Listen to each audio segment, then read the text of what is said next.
Welcome to the Light of Deoband. Please subscribe our channel and press bell icon.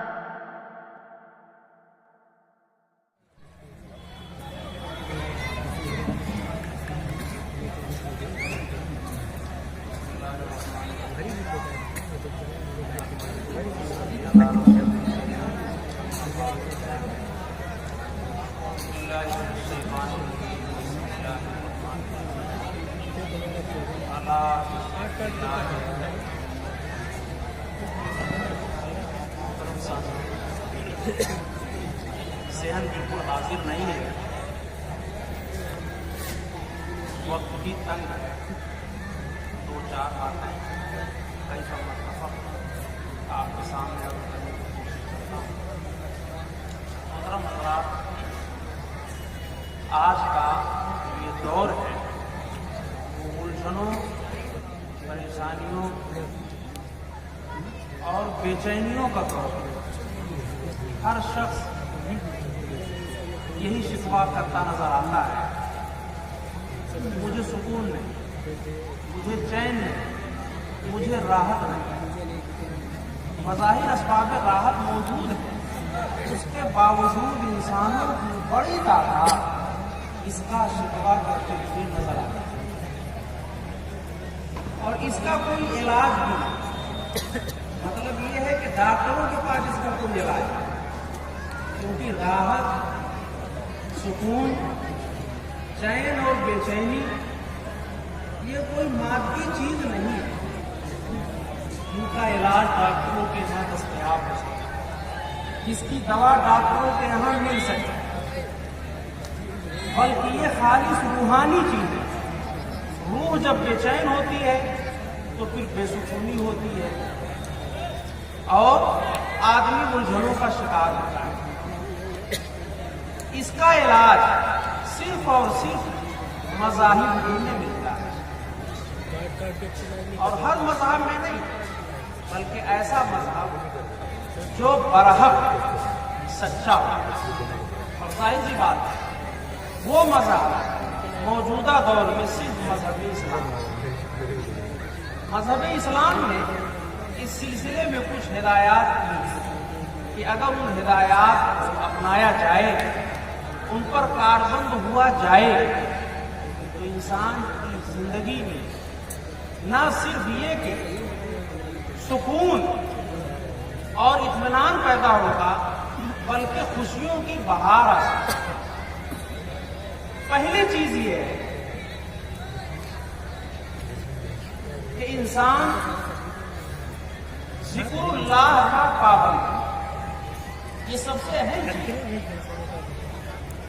کہ زندگی کے روز و شب میں تھوڑا سا وقت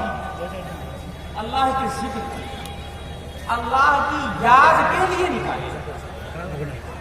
اللہ کی یاد ایک ایسا نسخہ کیمیا ہے کہ اس کی وجہ سے دنیا کی محبت بالکل ختم ہو جاتی ہے، اور دنیا کی محبت ہی ہر بے چینی، ہر الجھن، ہر پریشانی کی جڑ ہے۔ حب الدنیا رأس کل خطیہ، اللہ کے رسول صلی اللہ علیہ وسلم کا ارشاد ہے کہ دنیا کی محبت ہی ہر طرح کی پریشانی، ہر طرح کی الجھنوں کی جڑ اور بنیاد ہے۔ اس لیے سب سے پہلا کام آدمی کو یہ کرنا چاہیے کہ مصروفیت کی اس دور میں، ہجوم کار کے اس دور میں، تھوڑا سا وقت کو اللہ کی یاد کے لیے بھی ضرور نکالے۔ دوسری چیز اور دوسری ہدایت اللہ کے رسول صلی اللہ علیہ وسلم نے یہ بیان کیا، اور یہ بہت اہم ہدایت ہے۔ اللہ کے رسول صلی اللہ علیہ وسلم نے فرمایا کہ ہر شخص اپنی زندگی کا یہ اصول بنا لے کہ وہ دنیاوی اعتبار سے اپنے سے کمتر آدمی کو دیکھے، اپنے سے برتر آدمی پر نظر نہیں ڈالے۔ رسول اللہ صلی اللہ علیہ وسلم کا ارشاد ہے، انظروا الی من هو اسفل منکم ولا تنظروا الی من هو فوقکم فهو اجدر ان تزدروا نعمت اللہ علیکم۔ حدیث کا ترجمہ یہ ہے کہ دنیا کے اعتبار سے اس شخص پر نظر ڈالو جو تم سے کمتر ہو، دنیا کے اعتبار سے جو تم سے برتر ہو اسے نہ دیکھو،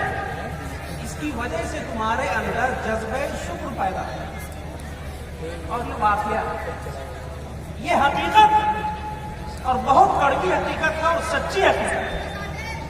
کہ آج ساری دنیا کی الجھنوں کا سب سے بڑا سبب یہ ہے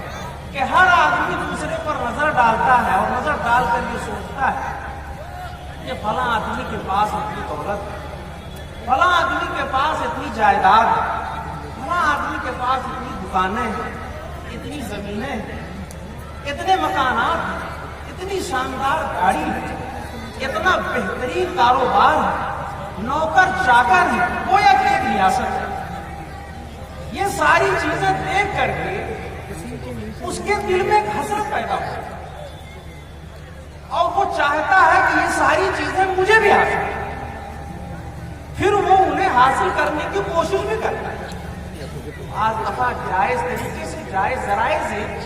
جب اس کی اس خواہش کی تکمیل نہیں ہوتی تو وہ حلال و حرام کی تفریق بھی ختم کرتا ہے، حرام خوری پر آمادہ ہوتا ہے، جائز ناجائز کا فرق ختم ہو جاتا ہے، اور پھر ان چیزوں کے حصول کی اس پر ایسی دھن سوار ہوتی ہے کہ اس کے علاوہ اور اسے کوئی چیز نظر نہیں آتی۔ اس کا ایک دوسرا نقصان یہ بھی ہوتا ہے کہ ایسا شخص اس آدمی سے جو تم سے زیادہ خوشحال ہے، جس کے پاس تم سے زیادہ نعمت اور دولت ہے، وہ اس سے حسد بھی کرنے چاروں نہ حسد کے نتیجے میں بغض پیدا ہونے لگا، بغض کے نتیجے میں عداوت اور دشمنی پیدا ہوتی، عداوت اور دشمنی کے نتیجے میں پھر بے شمار حقوق العباد اور حقوق اللہ ضائع ہوتا ہے۔ اللہ کے رسول صلی اللہ علیہ وسلم نے ان ساری خرابیوں کی جڑ ہی کاٹی۔ آپ نے فرمایا کہ اپنے سے برتر کو دیکھو ہی نہیں، اپنے سے زیادہ خوشحال، دولت مند، ترقی یافتہ کو دیکھو ہی نہیں، اپنے سے کمتر کو دیکھو۔ جب کمتر کو دیکھو گے تو سکون پیدا ہوگا، شکر کا جذبہ پیدا ہوگا، تم یہ سوچو گے کہ میرے پاس اپنا ذاتی مکان تو ہے، فلاں تو فٹ پاتھ پہ زندگی گزار رہا ہے، میرا اپنا ذاتی کاروبار تو ہے، فلاں تو مزدوری کر رہا ہے، میں مزدوری تو کر رہا ہوں، فلاں تو بھیک مانگ رہا ہے، میں تو صحت مند ہوں، فلاں تو اپاہج ہے، میرا ایک ہی ہاتھ کٹا ہوا ہے، فلاں کے تو دونوں ہاتھ کٹے ہوئے ہیں، میرے صرف ہاتھ کٹے ہوئے ہیں، فلاں کے ہاتھ پاؤں دونوں کٹے ہوئے ہیں۔ جب آپ اس نہج سے سوچیں گے اور دیکھیں گے، یہ نہج اور یہ طریقہ آپ کے اندر سکون پیدا کرے گا، آپ کے اندر خوشی اور راحت پیدا کرے گا، آپ کے اندر جذبہ شکر پیدا ہوگا۔ ہماری کتابوں میں ایک بہت بڑے محدث کا نام بار بار آتا ہے، ان کا نام ہے حضرت عبداللہ ابن مبارک، مروزی، مرو کے رہنے والے تھے، اس کی نسبت جو ہے مروزی ہوتی ہے۔ آج یہ مرو جو ہے ترکستان ایک ریاست ہے، روس سے جو ریاستیں آزاد ہوئی ہیں ان میں سے ایک ریاست ہے ترکمانستان۔ ترکمانستان کے اندر جو ہے یہ شہر پایا جاتا ہے مرو، جس کی طرف حضرت عبداللہ ابن مبارک، حضرت امام ابو حنیفہ علیہ الرحمہ کے جلیل القدر شاگرد، صرف محدث ہی نہیں ہے، جلیل القدر فقیہ بھی، عظیم الشان صوفی بھی، بہترین وائز اور دائی بھی۔ ان کی ابتدائی جی میں خوشحال گھر کے تھے، ابتدائی زندگی فسق و فجور کی زندگی، شراب و کباب کے رسیہ تھے، ناچ گانے کے بے انتہا شوق تھے، اپنا جو ذاتی بار تھا اسی کے اندر ان کی مجلس لگا کرتی تھی، شراب پہ دور چلا کرتے تھے اور ناچنے والیاں ناچا کرتی تھی۔ ایک مرتبہ یہی دور چل رہا تھا، اللہ کو ان کو ہدایت دینا مقصود تھا، اچانک حاطف غیبی سے ندا ہے، الم یعن للذین آمنوا ان تخشع قلوبهم لذکر اللہ۔ کیا اب بھی لوگوں کی مستی کا وقت ختم نہیں ہوا؟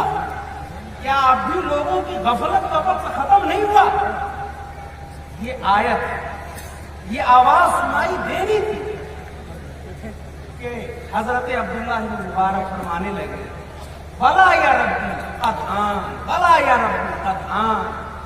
اے میرے پروردگار وہ وقت آ چکا، میرے بدلنے کا، میری تبدیلی کا، میری اصلاح کا وقت آ چکا۔ چنانچہ اس کے بعد جو ان کی شخصیت